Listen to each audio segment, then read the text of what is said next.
हाँ भाई साहब, तो हमने होमोपॉलीसैकेराइड देख लिया। अब हम देखते हैं हेटेरोपॉलीसैकेराइड। हेटेरोपॉलीसैकेराइड देखिए, हेटेरोपॉलीसैकेराइड के मैं स्ट्रक्चर नहीं बताऊंगा, इंपॉर्टेंट नहीं है, लेकिन मैं आपको 5 हेटेरोपॉलीसैकेराइड के नाम बताऊंगा। इन सभी के आपको एटलीस्ट मोनोमर पता होने चाहिए, और एटलीस्ट वो पॉइंट जो मैं बोर्ड पर लिखूंगा वो पता होना चाहिए। तो मैं फिर से बताऊं, वो 5 हेटेरोपॉलीसैकेराइड कौन कौन है। एक हेमीसेल्यूलोज बताऊंगा अभी, हेमीसेल्यूलोज। एक बताऊंगा पेक्टिन, एक, उसके बाद एक बताऊंगा हिपेरिन, ठीक है। दूसरा एक और बताऊंगा मैं आपको, कॉन्ट्रियोटिन, कॉन्ट्रियोटिन। और एक बताऊंगा मैं आपको हाइलुरोनिक एसिड, हाइलुरोनिक एसिड। बच्चे, सबसे पहले हम लोग इसके मोनोमर के बारे में ही बात करेंगे। सभी का मोनोमर एक साथ लिखते हैं, आपको एक्सक्लूसिवली इसके मोनोमर याद ही करने हैं और याद होने चाहिए, क्योंकि ये बात इंपॉर्टेंट है, ठीक है।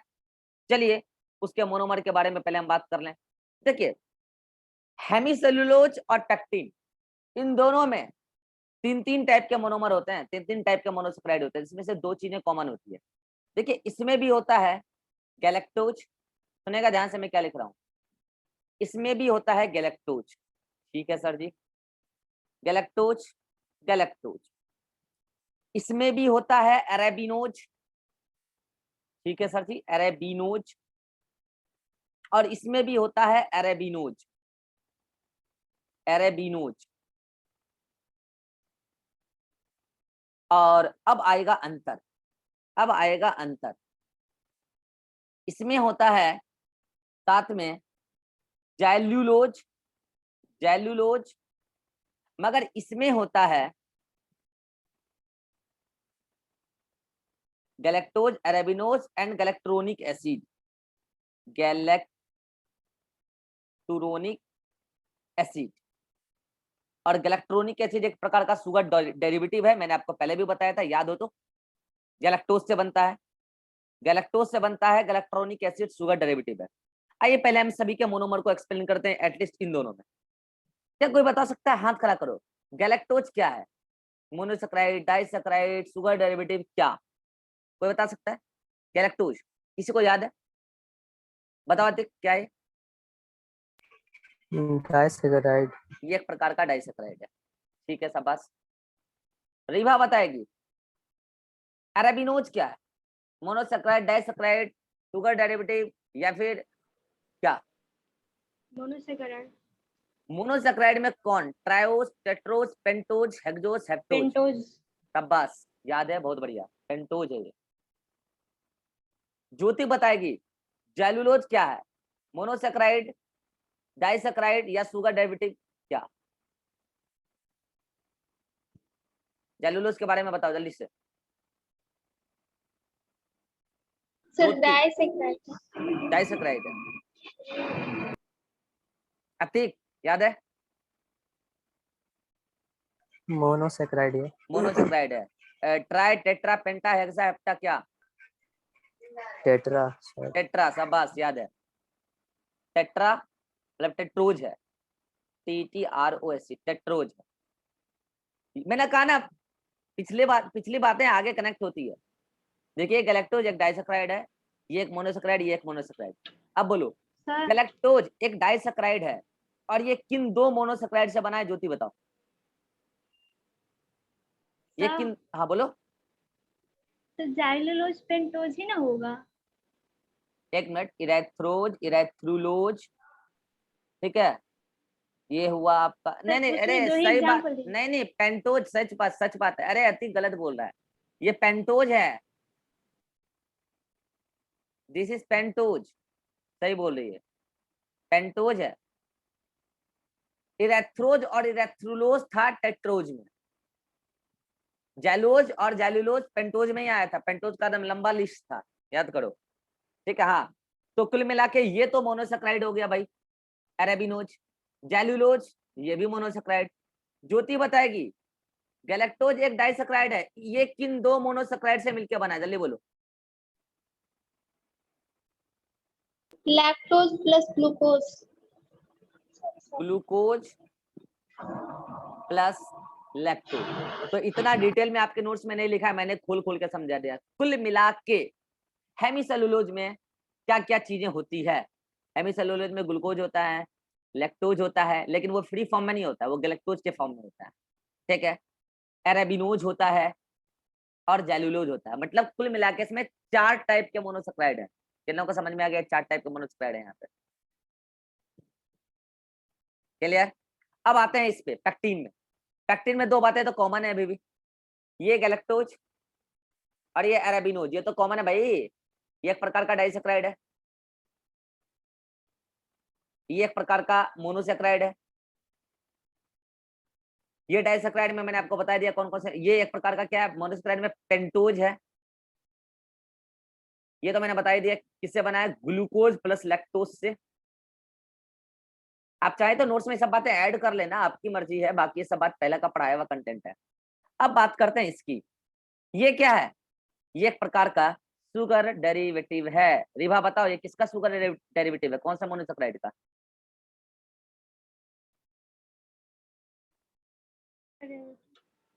किसका? नहीं याद है सर। गैलेक्ट्रोनिक एसिड, नाम से पता चल रहा है गैलेक्टोज का। गैलेक्टोज का शुगर डेरिवेटिव है। तो कुल मिला के इस गैलेक्टोज में भी इस गैलेक्टोज के साथ एसिड पार्ट जुड़ा है, तब जाके गैलेक्ट्रोनिक एसिड बना है। लेकिन इस गैलेक्टोज में भी तो 2 बातें हैं, ग्लूकोज प्लस लैक्टोज।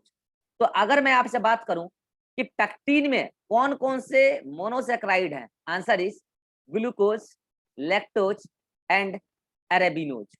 बाकी तो फिर से वही रिपीट हो रहा है, ग्लूकोज और लैक्टोज, भले ही उसके साथ एसिडिक पार्ट की है। तो अगर मैं आपसे पूछूं कि हेमीसेलुलोज और पैक्टीन में कौन एसिडिक नेचर रखता होगा, तो पैक्टीन रखता होगा, due to presence of galacturonic acid. कितनों को समझ में आ गया इन दोनों का मोनोमर? मोनोमर ही इंपॉर्टेंट है, इनके स्ट्रक्चर इंपॉर्टेंट नहीं है। आप चाहो तो बॉन्डिंग बना सकते हो, आपकी मर्जी है। और आपको पता है ये सभी सेल के स्ट्रक्चरल कंस्टिट्यूएंट हैं, तो बीटा बॉन्डिंग होगा।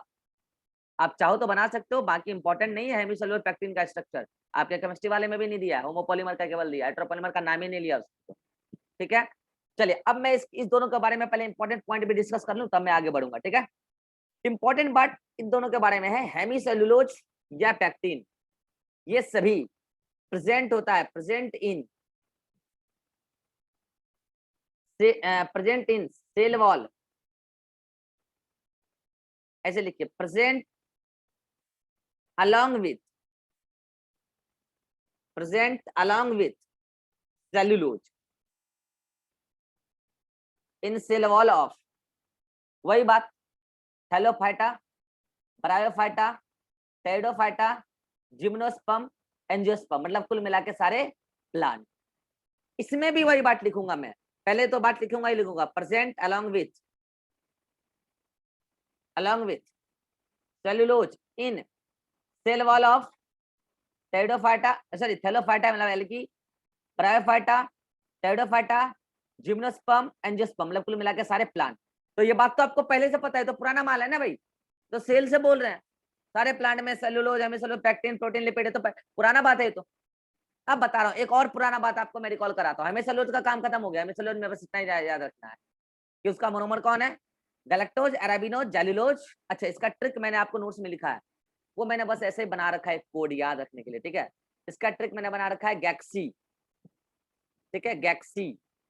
और इसका ट्रिक मैंने बना रखा है गागा, ठीक है, गागा। यहाँ पे जी का मतलब क्या भाई, गैलेक्टोज, ए का मतलब अरेबिनोज, एक्स वाई का जेलुलोज। जी का मतलब गैलेक्टोज, ए का मतलब गा तो दोनों में कॉमन है, अरेबिनोज, और यहाँ जी स्मॉल ए है, गैलेक्ट्रोनोज, मतलब गैलेक्ट्रोनिक एसिड। और मैं ये ऐसे याद रखता हूँ कि गागा किसके लिए होगा, तो यहाँ पे जी का मतलब क्या है, गैलेक्ट्रोनिक एसिड। तो मैंने ऐसे याद रखा है कि भाई यहाँ आप गौर करो, पैक्टीन और हेमीसेलुलोज में टी केवल इसी में आता है, देख रहे हो, टी केवल इसी में आता है, और गैलेक्ट्रॉनिक एसिड में टी आता है तो टी वाला टी वाली के साथ ही रहेगा। मतलब गैलेक्ट्रॉनिक एसिड को मैं उधर नहीं डालूंगा, मतलब मैं गागा ट्रिक को उधर नहीं लगाऊंगा, उधर गैक्सी ही लगाऊंगा। कितना को समझ में आएगा मैं ट्रिक क्या बोल रहा हूँ? अगर आप चाहें तो अपना ट्रिक डेवलप कर सकते हैं। मैंने आपको बता दिया कि मैंने गागा और गैक्सी से याद रखा है। गागा किसके लिए आएगा इसका मैंने आपको हिंट दिया कि गागा में Ga गैलेक्ट्रॉनिक एसिड के लिए है और गैलेक्ट्रॉनिक में टी आता है, और ये टी पैक्टीन के साथ रहेगा क्योंकि पैक्टीन में भी टी आता है। बाकी आप चाहें तो अपना ट्रिक डेवलप करें, नहीं तो मेरा ट्रिक आप फॉलो कर सकते हैं। ठीक है, हाँ, तो ये ट्रिक मैंने बता दिया। अब मैं बता रहा हूँ हेमिसेलुलोज की सारी बातें खत्म हो गई। पैक्टीन के बारे में एक बात मैं आपके सामने और लाऊंगा, और ये भी बातें पुरानी ही है।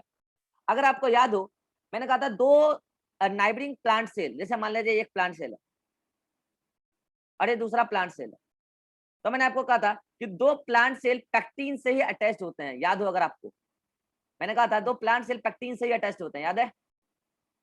इसलिए मैंने पैक्टीन को क्या बोला था, याद है? Animal sorry plant cement. तो इसके बारे में आप एक बात और क्या बोलेंगे, holds to neighbouring plant cell because it is main component of middle lamella. और वहां पर मेनली क्या था, कैल्शियम पैक्टेट और मैग्नीशियम पैक्टेट। कितनों को कहानी याद आ गई? जल्दी से हाथ खड़ा करो। ये कैल्शियम पैक्टेट मेजर कंपोनेंट है, और ये पूरा लेयर मिडिल लेमिला कहला रही थी। याद आया? ये पूरा लेयर, अतीक नहीं याद आ रहा है? Atiq, yes sir. हाँ, तो हाथ मिडिल खड़ा करना लैमेला है। ये मिडिल लेमिला है, मैग्नीशियम और पैक्टेट। इस मिडिल लेमिला में मेनली कैल्शियम पैक्टेट होता है, थोड़ा बहुत मैग्नीशियम पैक्टेट भी होता है, ठीक है, लेकिन मेनली कैल्शियम पैक्टेट होता है। और मैंने आपको ये भी बोला था कि अगर आपको दो प्लांट सेल को अलग करना है तो इस कैल्शियम पैक्टेट को डिसॉल्व कर दो पैक्टीन एज एंजाइम से। तो ये सारी कहानी भी मैं आपको पहले बता चुका हूँ, बस मैं आपको जस्ट रिकॉल करा रहा हूँ। तो पैक्टीन सभी जगह होता है, सेल वॉल में भी होता है। याद, सेल वॉल का कंपोनेंट में भी पैक्टीन बोला है मैंने, और मिडिल लेमिला में तो मेन कंपोनेंट ही पैक्टीन है, लेकिन वहां पे वो कैल्शियम पैक्टेट और मैग्नीशियम पैक्टेट के फॉर्म में है। क्या हेमिसेलुलोज और पैक्टीन सभी को क्लियर? हाथ खड़ा कीजिए जल्दी से, स्क्रीनशॉट। हेमिसेलुलोज और पैक्टीन समाप्त हुआ। चलिए अगला आइए, हेपेरिन, कॉन्ड्रोइटिन और हाइलुरोनिक एसिड। इन सभी में एक मोनोमर कॉमन है। कौन भाई? मुझे रीवा बताएगी ग्लूकोज का डेरिवेटिव एसिड क्या होता है।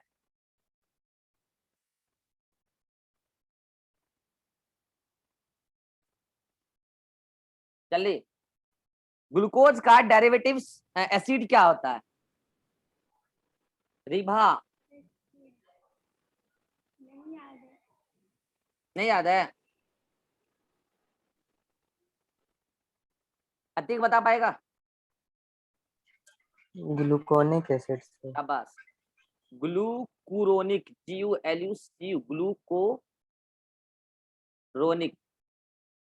ग्लूकुरोनिक एसिड। अब याद आया रीवा? अरे गैलेक्टोज का गैलेक्ट्रॉनिक एसिड था, तो ग्लूकोज का ग्लूकुरोनिक एसिड था। तो ये एक प्रकार का क्या है, शुगर डेरिवेटिव है। तीनों में कॉमन है, हेपेरिन, कॉन्ड्रोइटिन, हाइलुरोनिक एसिड तीनों में कॉमन है, लेकिन डिफरेंस जो है तीनों में और अदर चीजों की वजह से है। तो क्या? तो इसमें साथ में पाया जाता है क्या, ग्लूकोसामीन।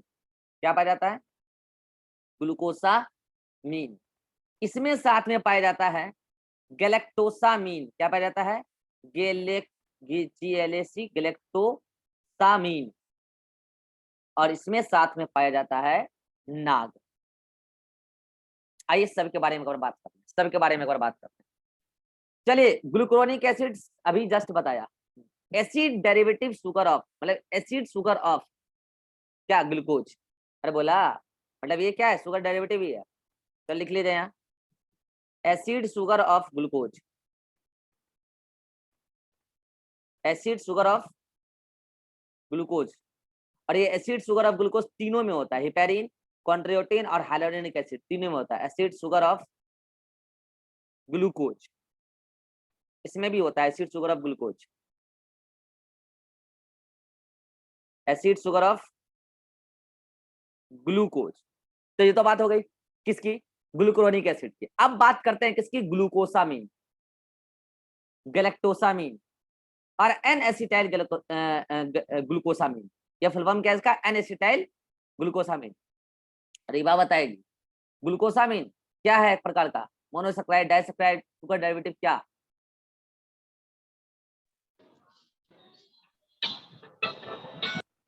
Yes sir. ये क्या है, मोनोसैकेराइड, डाइसैकेराइड या सुगर डेरिवेटिव?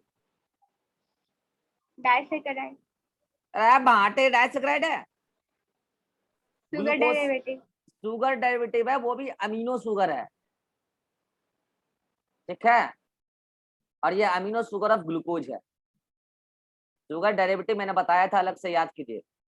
और ये शुगर डेरिवेटिव ऑफ गैलेक्टोज है, अमीनो शुगर ऑफ गैलेक्टोज है, ठीक है। और इसके बारे में तो बता दिया, बीटा डी ग्लूकोज का अमीनो शुगर है,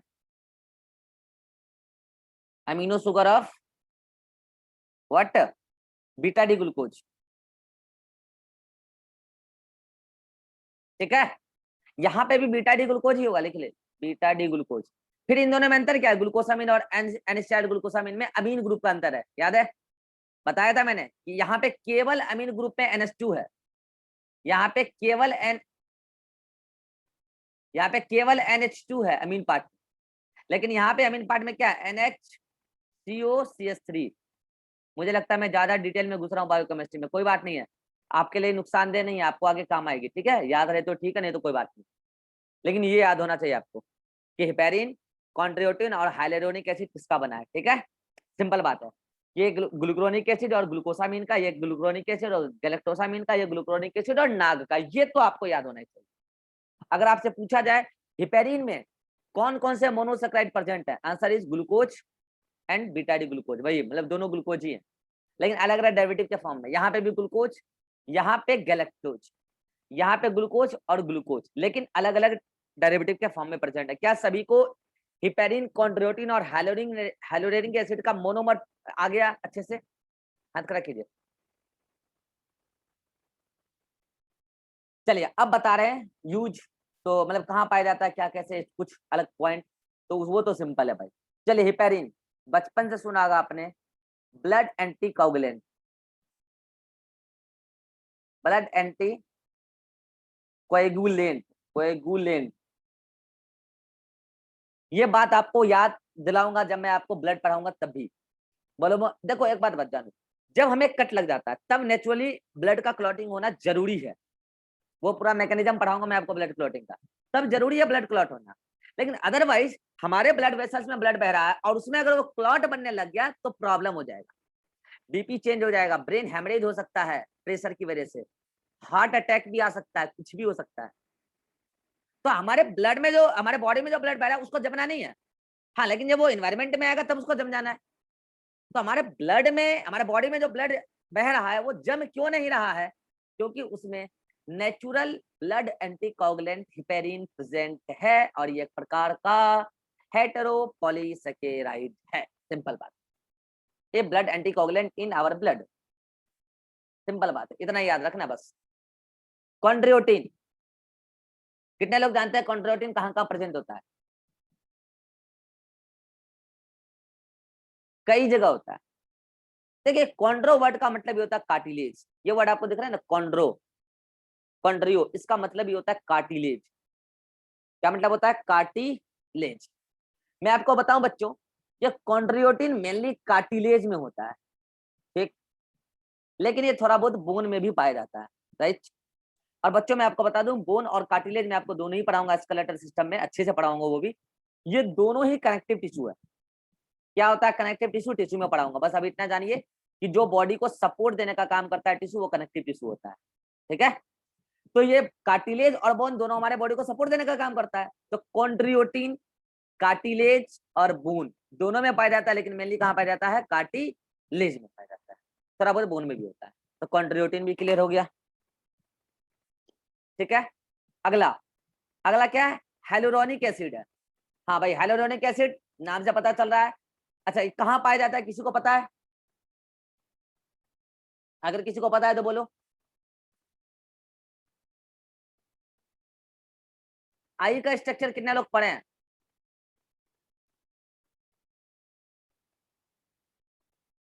एटलीस्ट जो बच्चे मेरे से पढ़े वो तो बताएंगे ही। विट्रस ह्यूमर में याद कीजिए, हाइलोरोनिक एसिड प्रेजेंट होता है विट्रस ह्यूमर में। आई के स्ट्रक्चर में बता दूंगा, फिर से रिकॉल करा दूंगा। हाइलोरोनिक एसिड पाया जाता है विट्रस ह्यूमर में, जो आई का चैम्बर होता है, आई कैविटी के अंदर का चैम्बर, विट्रस ह्यूमर। याद आया? तो वहाँ हाइलोरोनिक एसिड हाइलोरोनिक एसिड पाया जाता है। दूसरा, बच्चों मैं एक बार बताऊं, जब एक टिश्यू दूसरे टिश्यू के साथ जंक्शन बनाता है ना, जब एक सेल दूसरे सेल के साथ जुड़ता है ना, तो वहां पे जो जंक्शन होता है उसमें भी पाया जाता है, मतलब सेल जंक्शन, सेल जंक्शन में भी पाया जाता है हाइलोरोनिक एसिड। यस, इसी वजह से इसको किसको, हाइलोरोनिक एसिड को एनिमल सीमेंट कहते हैं। क्या बोलते हैं? Animal cement. जबकि हम लोग पैक्टिन को क्या बोले थे, प्लांट सीमेंट, याद है? इसको क्या बोले थे, प्लांट सीमेंट। तो कई बार ये सवाल भी बन जाता है, कौन एनिमल सीमेंट? सीमेंट का मतलब क्या होता है, जोड़ के रखने वाला। प्लांट सेल को जोड़ कर रखने वाला पैक्टिन, और एनिमल सेल को जोड़ कर रखने वाला हाइलोरोनिक एसिड। ये क्या करता है, एनिमल सीमेंट है। क्यों भाई? Because it holds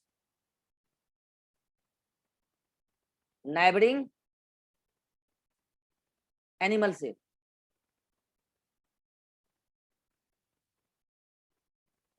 animal cell, ठीक है। तो इतना ही बात याद रखना है हाइलोरोनिक एसिड के बारे में। जल्दी से बोलिए, बात क्लियर हो गया? जल्दी बोलिए सभी को। देखिए एक बात जानिए, बायोमोलिक्यूल ऐसा चैप्टर है जो अलग से पढ़ाने लायक इसमें बहुत कम चीजें हैं, ठीक है। अलग अलग चैप्टर में इसका यूज होता है। जो मेरे से एटलीस्ट 70-80% बायो भी पढ़े हैं वो जान रहे होंगे अभी कि ये सब बातें कहीं ना कहीं आई ही है। हेपारिन नहीं आया ब्लड में, कॉन्ड्रोटिन नहीं आया, कार्टिलेज बोन में भी आया था। हाइलोरोनिक एसिड एनिमल टिश्यू, जो लोग मेरे से नहीं पढ़े हैं वो नहीं जान रहे हैं। एनिमल टिश्यू में बहुत अच्छे से समझाते हैं जब सेल जंक्शन बनता है। आई में तो बताते ही है कि देखो विट्रस ह्यूमर का एक कंपोनेंट हाइलोरोनिक एसिड। आइए देखिए, हेमिसेल्युलोज पैक्टिन सेल में तो सभी लोग पढ़े हैं। तो ऐसा नहीं है कि अलग से, देखिए ये चीजें ऐसा है जो आपको एक जगह कंसाइज फॉर्म में दिया जा रहा है बायोमोलिक्यूल चैप्टर में, अदरवाइज हर जगह यूज होता रहता है। प्रोटीन भी हर जगह यूज होता है, लिपिड भी हर जगह यूज होता है, चैप्टर में अलग अलग जगह, ठीक है। अब ले लीजिए, स्क्रीनशॉट लेना है तो जल्दी से, जल्दी इसका भी ले लीजिए। हेपेरिन, कॉन्ड्रोटिन और हाइलोरोनिक एसिड का मेरे पास कोई ट्रिक नहीं है, अगर आप चाहें तो बना सकते हैं। मैंने डायरेक्ट याद कर लिया है। अगर अदरवाइज आप यहाँ पे भी टी वाला ठंडा लगा सकते हैं। बोलो कैसे? गैलेक्टोसामिन और ग्लूकोसामिन में टी यहाँ आता है, और हिपेरिन और कॉन्ड्रोटिन में टी यहाँ आता है। तो गैलेक्टोसामिन कॉन्ड्रोटिन के साथ ही होगा और ग्लूकोसामिन इसके साथ होगा। बाकी हाइलोरोनिक एसिड के साथ नाग आता है, ये आप याद रख सकते हो। बाकी आप अपना ट्रिक डेवलप कर लेना, अदरवाइज लिख लिख के याद कर लो, आपकी जैसी मर्जी हो। तो क्या हेटेरोपॉलीमर, मैंने बोला 5 हेटेरोपॉलीमर आपको मैं पढ़ाऊंगा। हेटेरोपॉलीसेकेराइड, क्या सभी को हेटेरोपॉलीसेकेराइड क्लियर हो गए? हाथ खड़ा कीजिए फिर से एक बार।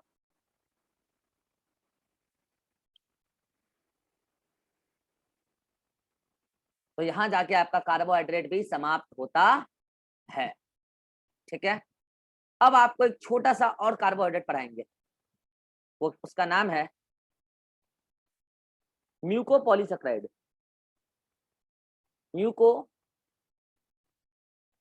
पॉलीसेकेराइड,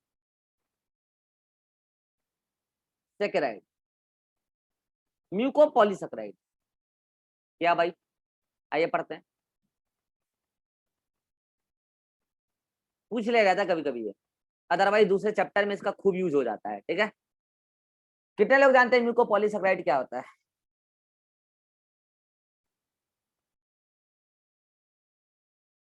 कितने लोग जानते हैं क्या होता है? नहीं जानते कोई भी, कोई बात नहीं। आइए, नहीं जानते तब तो आप मेरे पास हैं, जानते तो क्यों होते आप? ये भी तो एक लॉजिक है। अगर आप जानते तो यहाँ क्यों आते हैं? आप मेडिकल कॉलेज में होते हैं, मेरे पास क्यों भरते हैं? म्यूकोपॉलीसेकेराइड, देखिए ये एक प्रकार का पॉलीसेकेराइड है, लेकिन अलग से क्यों पढ़ रहे हैं उसका कारण है। ये एक प्रकार का पॉलीसेकेराइड ही है, लेकिन ये ऐसा पॉलीसेकेराइड है which can hold protein and water, protein plus water. अब आप बोलोगे सर एक बात बताइए, आप ग्लाइकोप्रोटीन बताते हो वो भी तो प्रोटीन को होल्ड करता है। अरे हाँ ठीक है, मैं कह रहा हूँ स्ट्रक्चर के साथ बाइंडेड नहीं हो परमानेंटली, ग्लाइकोप्रोटीन में तो बॉन्डिंग हो जाता है उनके बीच में। ऐसा पॉलीसेकेराइड जो अपने अंदर स्टिकीनेस रखता हो, और वो स्टिकीनेस वाटर और प्रोटीन और कार्बोहाइड्रेट के मिक्सचर की वजह से हो। Mixture, mixture, not any bonding. ऐसा पॉलीसेकेराइड जो एक टेम्पररी बॉन्ड बनाए प्रोटीन वाटर वगैरह के साथ, और ऐसा बॉन्ड बनाए कि विस्कस एक फ्लूइड तैयार हो जाए, और इस फ्लूइड को म्यूकस कहते हैं, म्यूकस। और वहीं से वर्ड आया है म्यूकोपॉलीसेकेराइड। मतलब ऐसा पॉलीसेकेराइड जो वाटर और प्रोटीन को होल्ड कर सकता हो। आपके नोट्स में क्या किया है, polysaccharide, mucopolysaccharide is equal to water plus protein लिख दिया है, पढ़ने में उटपटांग लग रहा है, ठीक है। एक्चुअली क्या है, ऐसा पॉलीसेकेराइड ऐसे लिखना था, ऐसा polysaccharide which can hold water and protein are known as mucopolysaccharide। सभी को समझ में आ गया म्यूकोपॉलीसेकेराइड क्या होता है? सिंपल है, ऐसा पॉलीसेकेराइड जो वाटर और प्रोटीन को होल्ड कर सकता है, उसी को हम लोग म्यूकोपॉलीसेकेराइड कहते हैं। बाकी अलग से ऐसा कुछ नहीं है, ठीक है। हाँ, दूसरी बात की इसकी एग्जाम्पल इंपॉर्टेंट है, मैं आपको कुछ एग्जाम्पल बताता हूँ। चलिए, एक फेमस एग्जाम्पल, नाम सुना होगा आपने, म्यूसिलेज, सुना है नाम? म्यूसिलेज एक चिपचिपा पदार्थ है, आपको मैं बताता हूँ कहाँ कहाँ प्रेजेंट होता है। खास करके जो जीरोफिटिक प्लांट होते हैं वहां तो खूब पाया जाता है, जीरोफिटिक प्लांट या succulent plant, succulent plant. Succulent plant में मैं आपको एक एग्जांपल बताऊं, एलोवेरा। एलोवेरा, एलोवेरा कितने लोग तोड़े उसको, उसे चिपचिपापन निकलता है, लड़की लोग तो उसको लगाते रहती है, दिन में 24 बार लगाएगी शकल पर। एलोवेरा लगाने से और सुंदर हो जाएंगे, दिन में 24 बार लगाएगा तो और बेदरंग हो जाइएगा, सुंदर नहीं होइएगा। ठीक है, एलोवेरा एक मेडिकल ट्रीटमेंट में उसका बहुत यूज है, लेकिन कि एक्सेस में हर चीज खराब है, ठीक है। एलोवेरा में जो केमिकल होता है वो यूजफुल होता है, बस सही बात है। तो उसमें आप एक बात गौर करना, आप जब तोड़ोगे उसको, एलोवेरा के जो भी स्टेम वाले पार्ट होते हैं, सकुलेंट प्लांट है वो, तो आप तोड़ोगे तो गौर करना चिपचिपा पदार्थ निकलता है। वो क्या पता है, वो म्यूसिलेज है, जो एक प्रकार का म्यूकोपॉलीसेकेराइड है। और जीरोफिटिक प्लांट, मैं आपको एग्जांपल बताऊं, कैक्टस। कैक्टस, कैक्टस को कितने लोग काटे हो या तोड़े हो, स्टेम जो उसका होता है? नहीं, अगर कभी कट जाए या टूट जाए गलती से, तो उसके अंदर से भी चिपचिपा पदार्थ निकलता है, वो भी म्यूसिलेज है। सवाल आता है कि म्यूसिलेज और कहां प्रेजेंट होता है, मैं बताऊं, ये भिंडी में भी होता है। भिंडी को तोड़ो, भिंडी को तोड़ो, चिपचिपापन आता है ना, वो भी म्यूसिलेज ही है।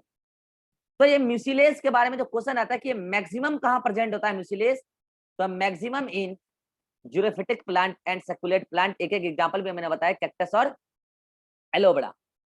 एक सवाल अच्छा सा यहां से बनेगा कि म्यूसिलेज अगर आउट ऑफ सिलेबस क्वेश्चन आना हो इकोलॉजी और बायोमोलिकुल को मिला के, तो आउट ऑफ क्वेश्चन यही आएगा अच्छा वाला, कि म्यूसिलेज कैक्टस और एलोवेरा में क्यों पाया जाता है मैक्सिमम, ये क्वेश्चन आ सकता है। तो कोई बता सकता है आंसर, कोई बता सकता है?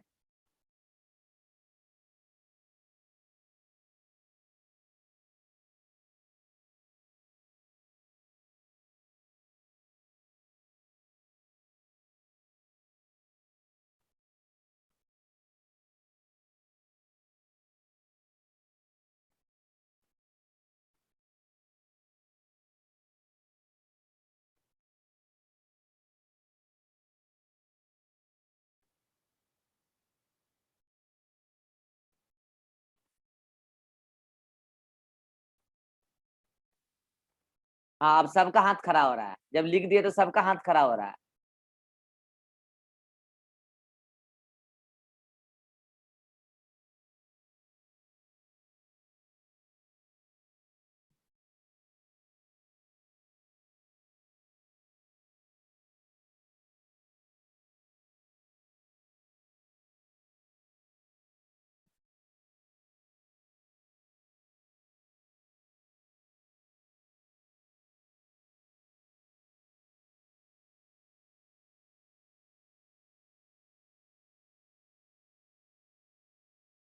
कितने लोगों लिखा हुआ बात समझ गए? अरे जीरोफिटिक प्लांट हो या सकुलेंट प्लांट हो, ये दोनों ही जेरिक इन्वायरमेंट में ग्रो करते हैं जहां सूखा होता है और वहां पर पानी नहीं होता है। और अगर ये अपने स्टेम या लीफ के थ्रू वाटर को इवोपरेट कर दें ट्रांसपायरेशन के माध्यम से, तो इनके लिए समस्या हो सकती है। फिर उनको वाटर बहुत दिन के बाद मिलेगा, बारिश होगी बहुत दिन के बाद, वहां बारिश होगी और वाटर होल्ड भी नहीं करेगा पानी में, मतलब वाटर होल्ड भी नहीं करेगा सॉइल में। तो इनको चाहिए कि जो भी वाटर है बॉडी के अंदर उसको होल्ड करके रखें, लॉस कम होने दें। तो उनके अंदर कई सारे एडेप्टेशन है, कई सारे इस वाटर लॉस को प्रिवेंट करने के लिए कई एडेप्टेशन है उनके अंदर। उन्हीं में से एक एडेप्टेशन है म्यूसिलेज का हाई कंसंट्रेशन पाया जाना, क्योंकि म्यूसिलेज एक ऐसा पॉलीसेकेराइड है जो वाटर को होल्ड कर सकता है, और अगर वाटर को होल्ड कर सकता है तो वो म्यूसिलेज वहां पर प्रेजेंट रहेगा चिपचिपा पदार्थ के फॉर्म में और वाटर को लॉस नहीं होने देगा। ये उसके लिए फायदेमंद है और ऐसे वो वाटर लॉस को प्रिवेंट करेगा। ये एक एडेप्टेशन है उसका। ये बात आप चाहें तो नोट्स में ऐड कर लेना, नोट्स में नहीं है। कितने लोगों को समझ में आ गया कि मैक्सिमम म्यूसिलेज वहीं क्यों होता है? चलिए अगला एग्जाम्पल। अरे बस 3 मिनट बचा इस मीटिंग का, जल्दी से अगला एग्जाम्पल सुनिए। नहीं हो पाएगा, नहीं हो पाएगा, नहीं हो पाएगा, 3 मिनट में फंस जाएगा बीच में। चलिए 2-3 एग्जाम्पल बता देते हैं। अगला एग्जाम्पल सुनिए इसका, पेप्टाइडोग्लाइकन नाम सुने? पेप्टाइडोग्लाइकन कहाँ प्रेजेंट होता है, कोई बताएगा? बताओ शिवानंद।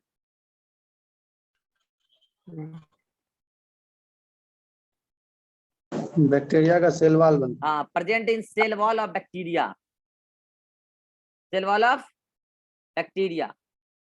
वो पेप्टाइडोग्लाइकन भी, ये पेप्टाइडोग्लाइकन भी म्यूकोपॉलीसेकेराइड ही है, म्यूकोपॉलीसेकेराइड ही है। तो ये एग्जांपल हो गया। और बताऊं जल्दी से, और बताऊं एग्जांपल इसका। अभी आपने 3 एग्जांपल ताजा पढ़ा है एनिमल में, हिपेरिन, कॉन्ड्रियोटिन, हाइलुरोनिक एसिड, ये तीनों म्यूकोपॉलीसेकेराइड है।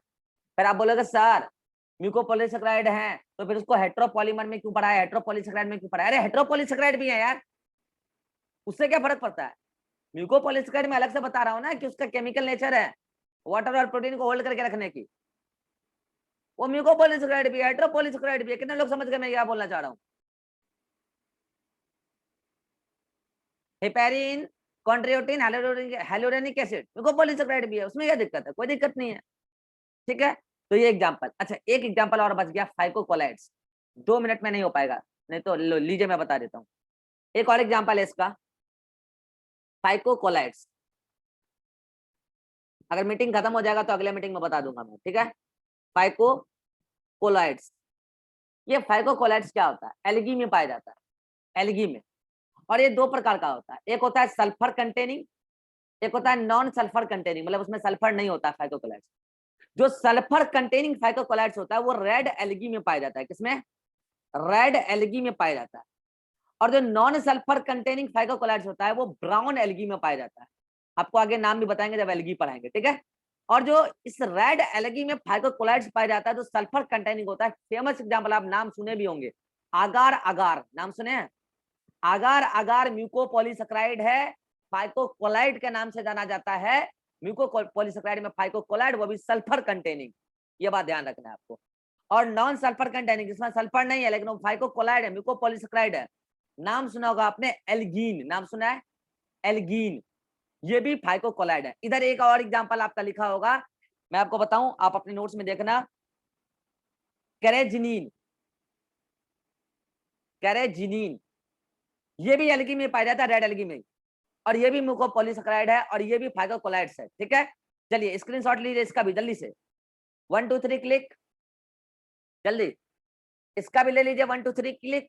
बाकी अगले मीटिंग में थोड़ी और बातें कर देंगे इसकी और स्टार्ट करेंगे हम लोग सेकेंडरी मेटाबोलाइट्स। जल्दी से मिलते हैं अगले मीटिंग में।